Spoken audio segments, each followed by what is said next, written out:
Hasan Piker received a subpoena earlier this week from the Treasury Department. The subpoena stems from a trip this year to Cuba that the federal government alleges broke United States law. Piker handled the subpoena a lot like Henry Hill and immediately started dropping names. He said, and I quote, "You don't want me. Take Roy Singham. It's all his fault, guys. He lives in China. He has a lot of money. Here's his address. Here's a list of organizations that he funds. Please, please, please, guys, don't send me to prison. The gulags aren't for me. They're for you dirty capitalist swine." End quote. Hasan, buddy, I don't want you to worry, though I would love to see you rot away in prison. The United States justice system is too broken to ever be that effective. You're going to remain free to spout your ill-informed, low-T propaganda. Don't you worry. I'm Tyler Chrestman. Welcome to the Chrestman Conversation.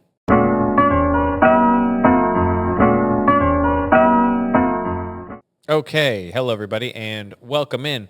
I have three topics that we're going to get into this week. We're going to be talking about Spencer Pratt doing an interview, which went really well. I enjoyed some of his comments. We're going to talk about those. Talk about the Hasan Piker subpoena and the DNC Memorial Day post that got a lot of backlash, which rightfully so.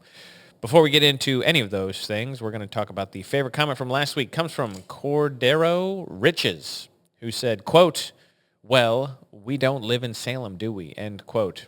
This is, of course, referring to those three harpies that I said would have been burned at the stake had they lived in Salem. I would like to point out to Cordero, not to bicker, not to dispute, but Salem actually does still exist. So it is very possible that some people do, in fact, live in Salem. The city still exists. It's not like it got hit by a nuclear bomb. Hell, even Hiroshima and Nagasaki still exist. I mean, I don't know what it means. We don't live in Salem. Some people might. You don't know. You don't know where I live. I mean, I'm pretty open about the fact I live in St. Louis, but you don't know. So I'm just saying, Salem's still a city. It still exists, though we don't burn witches, which I think is your point. Maybe we should. Maybe we should bring it back. I don't know. I mean, I don't really necessarily believe in witchcraft, but I mean, what if we could prove someone was a witch? What if there was it comes out, it's definitive. Hey, we actually know that they're witches. They're poisoning the crops with their witchcraft. I mean, seems like a punishable offense to me. I think in Salem, it wasn't really a great example because I'm pretty sure it was just a lot of teenage girls making some things up. But you never know. Who knows? Maybe witches exist. Maybe they were on to something. We all just think they're silly. Anyway, thanks for the comment, Cordero. Appreciate you. Let's get into topic one, Spencer Pratt, the man, the myth, the legend. I love Spencer Pratt. I didn't know anything about Spencer Pratt. I didn't watch any of the shows he was on, didn't know anything about him prior to this run for the mayor of Los Angeles. But he has done a fantastic job. And I got to tell you, some of the things that his campaign style is just spot on. He gets it. I don't think, again, he's going to win in Los Angeles as a Republican, but he's done some great things where they had a stencil earlier this week, and he was taking a pressure washer out and basically pressure washing a stencil that said, "Could you imagine if the streets were this clean? Vote Spencer Pratt for mayor." That's some great stuff. That's just interesting ideas from Spencer Pratt, because you can't get rid of that unless the city wants to come pressure wash the sidewalks, which they're not going to do. But I want to talk about specifically this one clip that was going around from earlier this week. All right, so let's take a listen here, then we're going to talk about this. What are your plans for the over 40,000 homeless in Los Angeles? Yeah, they're not homeless. They're drug addicts. Most of these people are addicted to fentanyl and meth. This isn't Spencer making it up. Are you saying they don't have homes?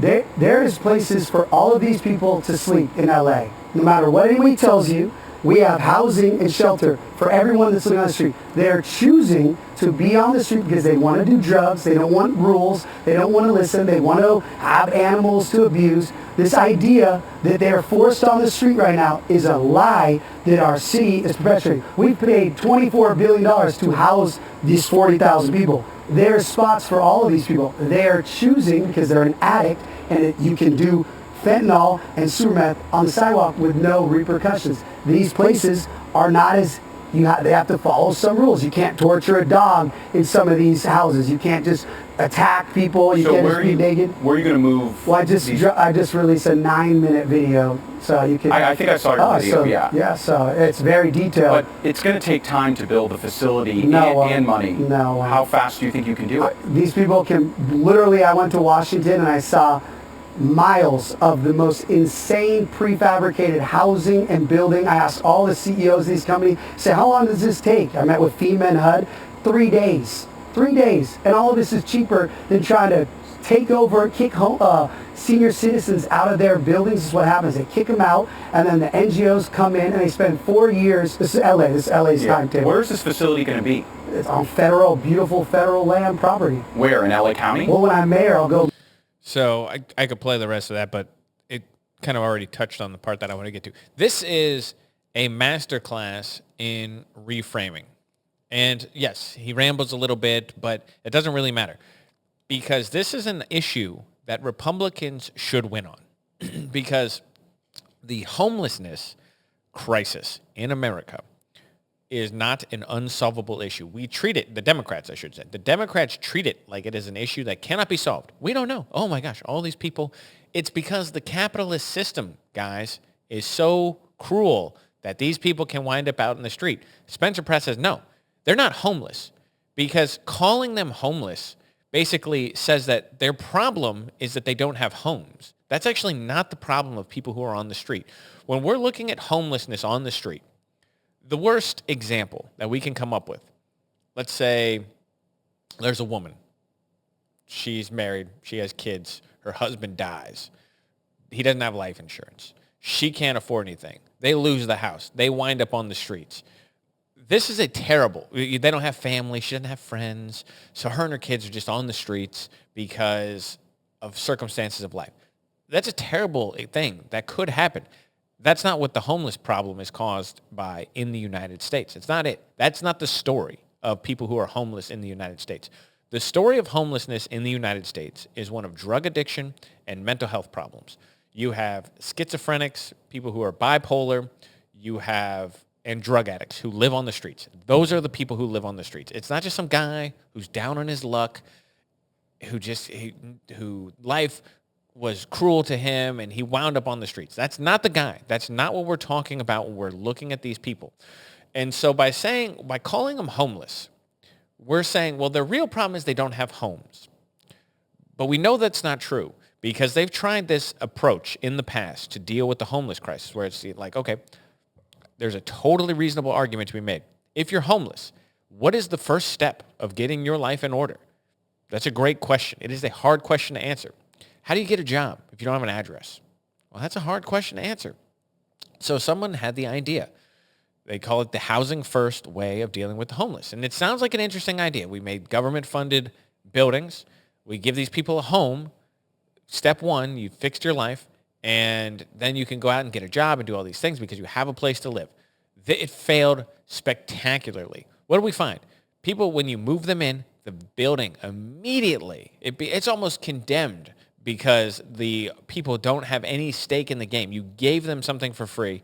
They took advantage of it. It becomes a place of drug use and prostitution and crime, and everything there is worse. It's trashy. It's dirty. They don't take care of it. There's no incentive to make these places better. So the housing first thing was a tremendous fail that it was tried, which leads you to believe that calling someone homeless, though accurate, is not actually what the problem is. The problem is that they're a drug addict. The problem is they have untreated mental health disorders. And this is what Spencer Pratt's saying. He's saying these guys aren't homeless. That's not the problem. The problem isn't that this guy doesn't have a home. The problem is that this guy wants to do meth and live on the street because he can't go to a shelter because you're not allowed to do meth in the shelter. You're not allowed to do fentanyl in the shelter. You're not allowed to attack people. You have to take your medications if you're going to live there. So it's a great, great class in reframing this issue for Republicans. Take something from Spencer Pratt here. We don't need to talk about homelessness because fixing homelessness is not going to work unless we fix drug addiction and mental health problems. I have opinions about how to do that because I have a lot of sympathy for people who are addicts. I know a lot of addicts. I have a lot of people in my life who have overcome drug addiction or dealt with drug addiction. There's no moral failing here that says that a drug addict is a terrible, awful human being. I don't believe that. A lot of them are, don't get me wrong, but not every person who is addicted to something is a bad person because they have this. I think that there is an absolute genetic component to addiction that plays a part. I personally, I've never done drugs. I've never had a sip of alcohol. This is because I recognize in myself the tendency towards addiction. I have that genetic component. It runs strong in my family on both sides. So I don't do those things because I have no self-control for certain things in my life. So I don't engage in them by choice. Now, it's easy to say, well, what if I didn't recognize that? What if I didn't have the self-awareness to recognize that? I could easily see myself having a problem with these things, which is why I don't do them.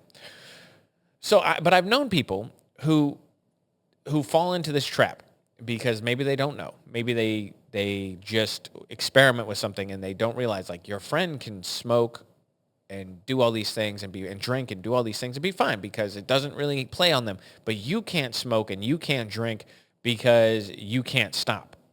And it doesn't make you a bad person. The idea, being an addict doesn't make you a bad person. But addicts often lead down an immoral path. Whereas addiction, while it's not a moral good, it doesn't make you the worst person in the world. But addicts, because they tend to need to feed that addiction, wind up doing things. They become liars. They become thieves. They become bad, immoral people to feed their addiction. It's not the addiction itself necessarily that's bad, though it's not a good thing. It's not like you're murdering someone. It's not the same as stealing. It's not the same as lying because it's more of an inner struggle towards you. And so anyway, but getting off track here. But the idea is that you have to fix these problems before you can solve the homelessness crisis. That's what Spencer Pratt is saying. Drug addiction doesn't just stop. People don't just stop. You have to want to change, but there are ways that we can fix some of these other ones. For example, the mental health aspect of homelessness is huge. You walk around, you're dealing with, at a certain point, you're dealing with crazy people. Untreated schizophrenics are the definition of a crazy person. They have no rational framework to act in the world. These are people who attack people without cause because the voices tell them to do it or because they're not thinking clearly. It's not necessarily because a schizophrenic's a terrible person. Sometimes they just do not understand what they're doing. So my thought is, if you don't understand what you're doing, if you're not within your mind, we need to bring back the sanitariums. We need to institutionalize people with mental illnesses until they get to a place where they are able to take care of themselves. They're able to take their medications. If they go off the medication, we institutionalize them again for a longer period of time. I think that is the role of the state. They shouldn't be living on the streets. It's not compassionate to let someone live on the streets in when they do not recognize reality. That's not compassion. People mistake that for compassion. You don't want to lock somebody up, but an institution doesn't need to be a bad, terrible place to be. It just needs to be a place where someone can get their mental health on track so that they can function in the world. If you're not able to function in the world, you shouldn't be out in the world. You're a danger to yourself and society. And we stop thinking about it that way. We let people live on the streets due to a misplaced sense of empathy. It's something that Gad Saad might call suicidal empathy. The idea that we have to live among drug addicts and schizophrenics, untreated schizophrenics in society because it's empathetic to let them be free. No. Put them in jail.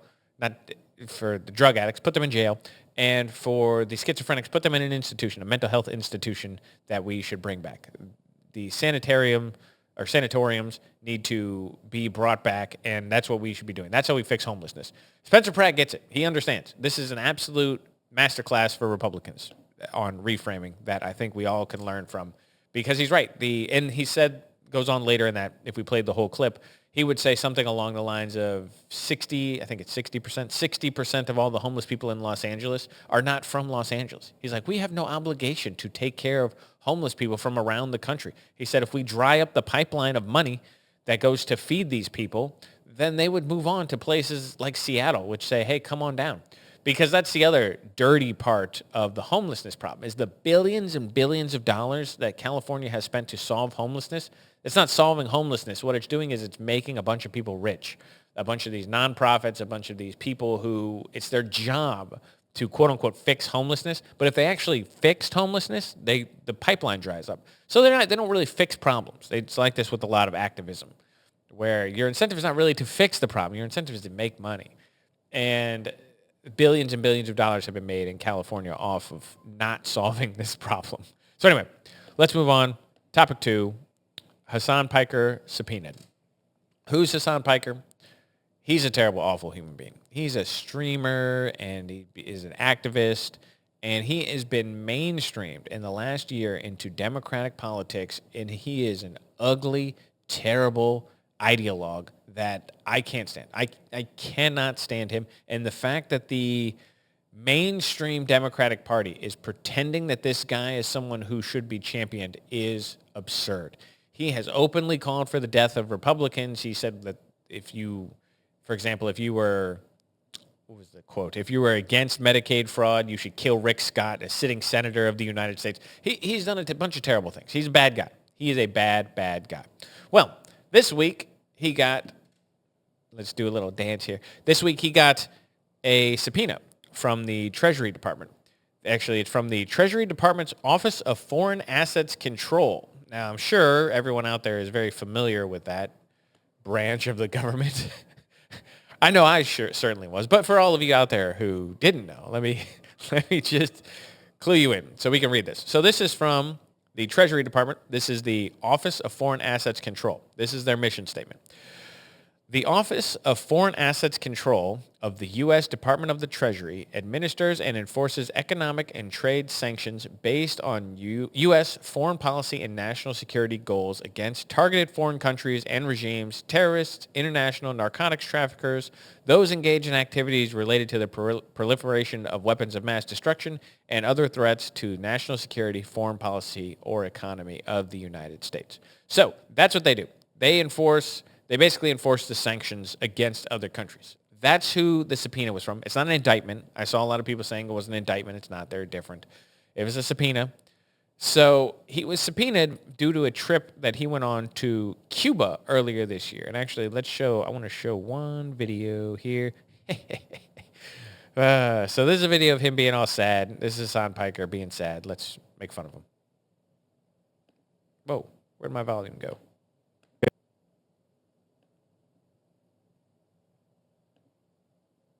Hey, where's my volume here? What the heck is going on in this world?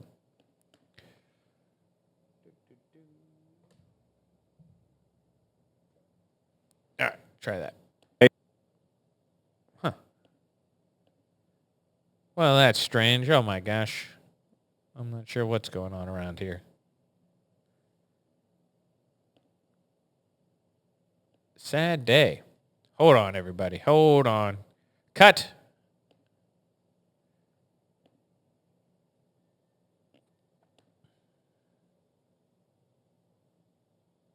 Okay? I mean, it's bullshit. Okay. All right. Sorry about that. Play this one instead. It's not great. Okay? I mean, it's bullshit, but still not great that, you know, they're after your boy. They're up my ass. And I'll obviously get into it right now. I'll tell you all about it, but let me blast off real quick. I don't know what that means, by the way. What's it mean to blast off? Does it start the show? We will free you, brother. Yeah, free me. Free me. Free me. Also, fashion tip. What is up with the stripe on stripe look? This is a god-awful. Who does that? Terrible, terrible tie, shirt combination. Hasan Piker. Sorry about that video. I don't know why the first one didn't have audio. So that's him being all sad after he got a subpoena. Oh my gosh, they're coming for me. They're coming for your boy. Wham, wham, wham. Anyway, this comes from a trip that he took earlier this year to Cuba. And it was with a group called Code Pink. It was under the guise of taking medical equipment to Cuba. But basically, he was on camera talking about breaking the law. The United States has rules about visiting Cuba. You're allowed to visit Cuba. I believe right now you can still visit Cuba. But there are certain rules. For example, you're not allowed to enrich the Cuban government on your trip there. We have sanctions, we have embargoes, we have rules about dealing with the Cuban government. You're not allowed to give them money. Hasan Piker gave him money. He stayed at one of the hotels owned by the government. Not allowed to do this when you go to Cuba. He said that the U.S. government forced him to stay at one of these hotels. This is the exact opposite of what the United States government actually says. You're not allowed to give the Cuban government money, period, full stop. If you go there, you're supposed to stay basically like an Airbnb. And they have a different name, but it's basically an Airbnb that gives money to a Cuban person, not the government. So he broke this law about trading with Cuba because he thinks Cuba's great, by the way. He thinks Cuba's the best because he's an actual communist and thinks that Cuba's doing a great job. Cuba's a terrible place. The regime has killed thousands of people, exiled tens of thousands more from the country. They have let people live in misery and poverty for years. And it's not because of the U.S. embargo. It's because their regime collapsed with the Soviet Union. They basically were propped up by Russia, the Soviet Union, and they don't have that anymore. And we don't trade with them. They're off our coast. We have an embargo. We don't allow things to go in and out because they are a direct threat to the United States. We forget about the Cuban Missile Crisis. I have a book over here. What's it called? I think it's called 13 Days. I'm trying to remember the exact title. Where's it at? Okay, that's what it's called, 13 Days. I was going to go grab it, but it's over there anyway. Robert Kennedy wrote a book about Cuba and the Cuban Missile Crisis. It's called 13 Days. It was about the 2 weeks that they had where we almost got into a nuclear war because of Cuba. They're not our friends. They're not our allies. We do not owe them anything.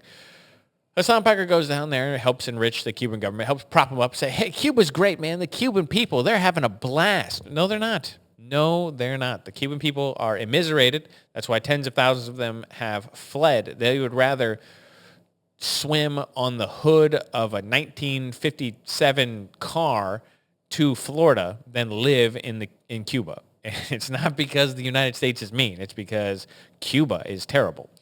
And again, the Cuban people are great, but the government is god-awful. So Hasan Piker, he doesn't know anything. He's a big dummy. But he gets on. This is my favorite part about this whole thing. So you have this guy. He's a communist. Shouldn't be an American citizen, by the way. I wish I could just do every week until they fix this problem. I should just do something about the 14th Amendment and how it is so misinterpreted. But, this guy, the fact that you're born in America doesn't make you American. When you're born in America and you immediately go and you grow up in another country, you're not an American to me. I don't care.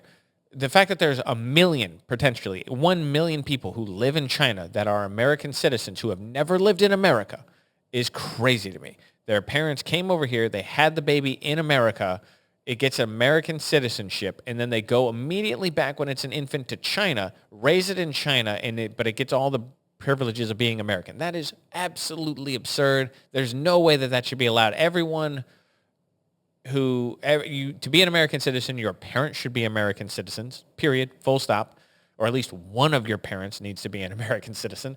So this guy, he's an American citizen, but he's about as American as the hijab. So just to say, not very much. And he goes on, this guy. He thinks of himself as a Stalin-esque. Stalin's cool, and he's one of the guys who would have been in the Russian Revolution. He would have overthrown the government. He's a tough guy. Kill the Republicans. They're bad. Well, the second that he is faced with any sort of pressure whatsoever, he gets on his stream and immediately does everything that every lawyer says don't do, which is just start talking. He's naming names, which I think is hilarious. I think that ultimately the target is probably Singham and his operation from PSL to Answer Coalition to Co-Pink, like anything that he has ever financed. And it's not new. It's been around for a while. But it's obviously,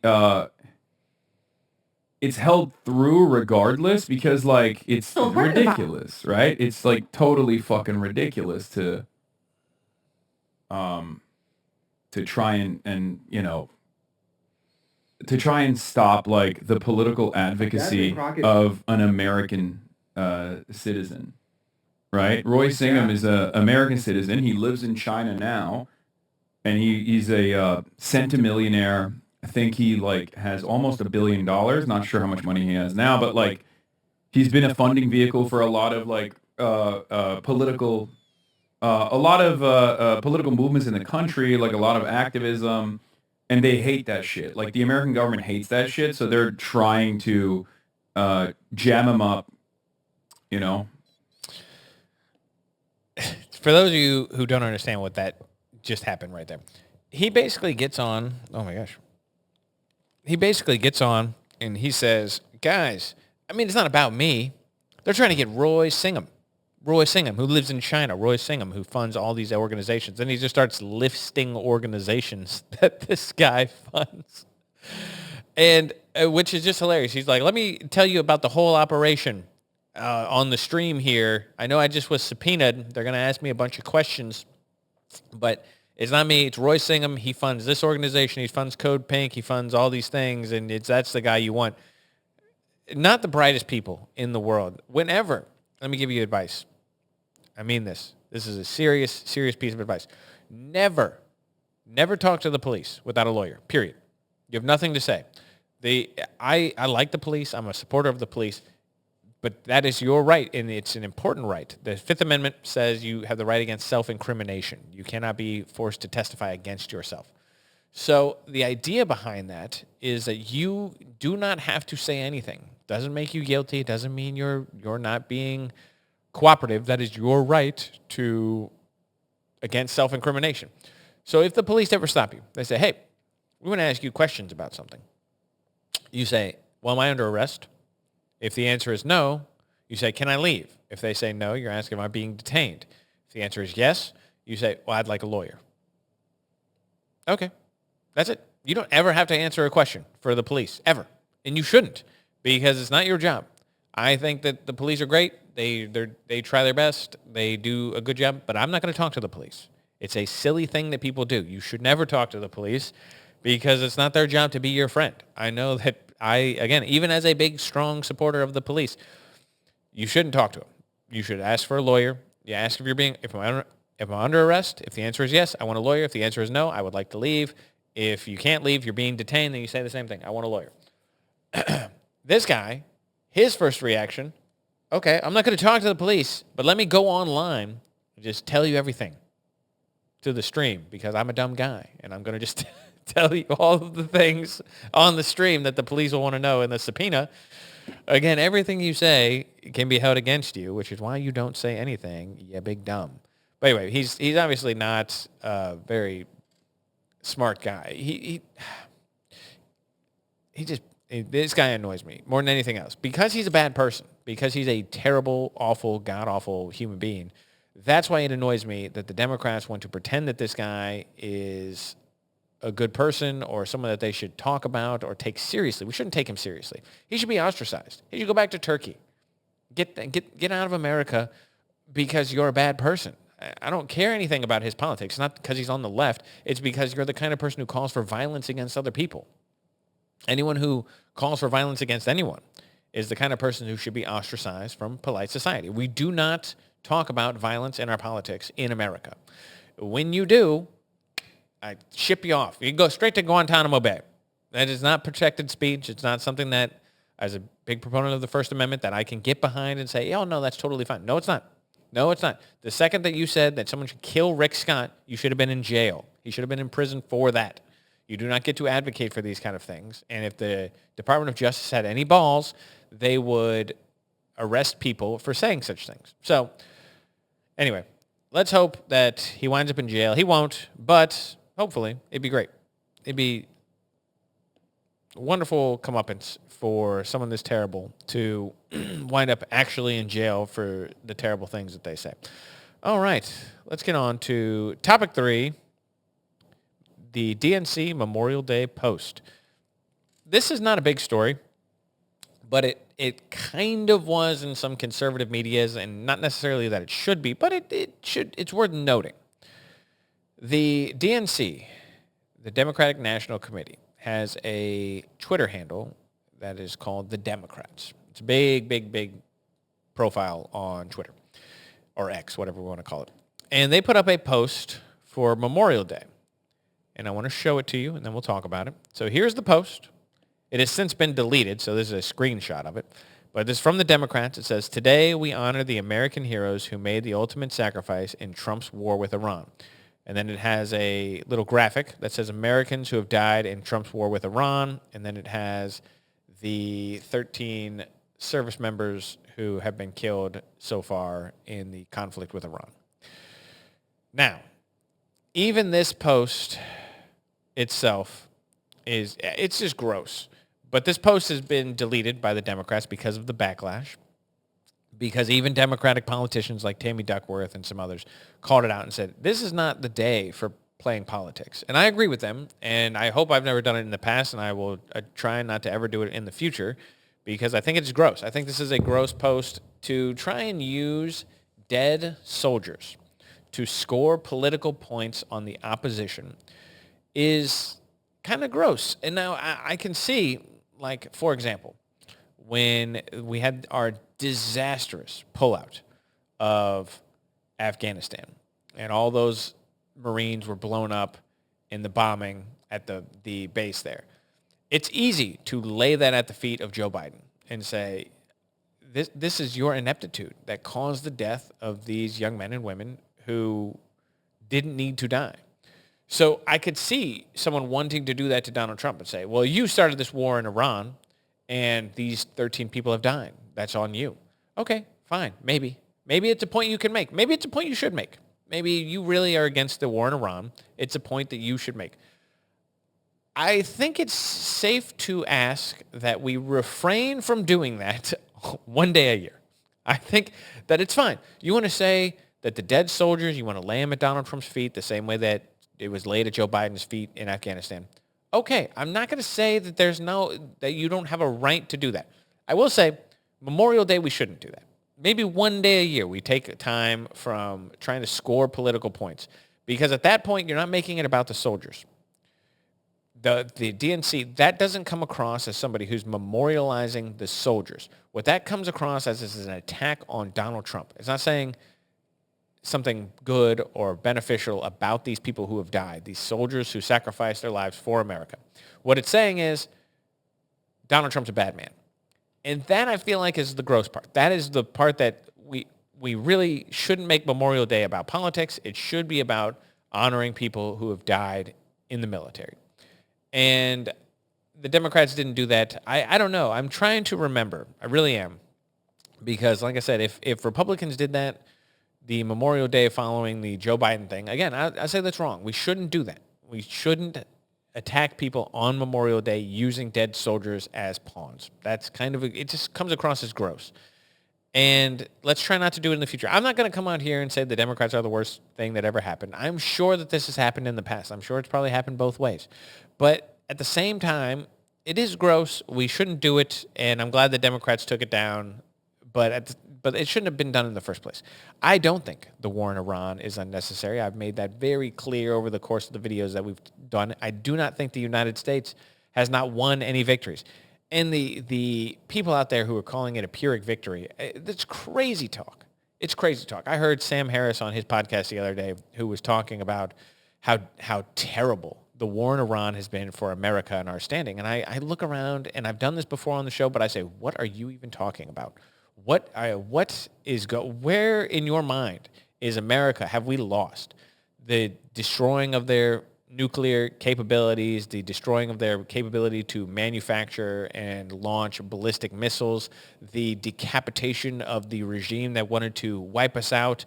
Where is it? The destruction of their entire Navy. They don't have a Navy in Iran anymore.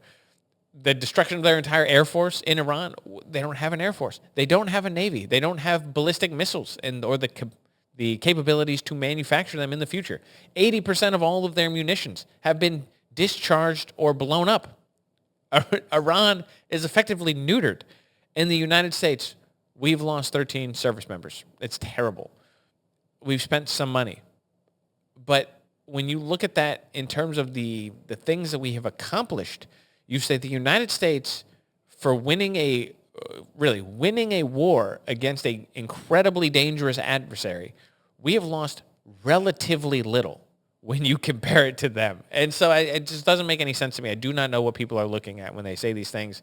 And again, it's just because they want to score political points against the president, which is silly.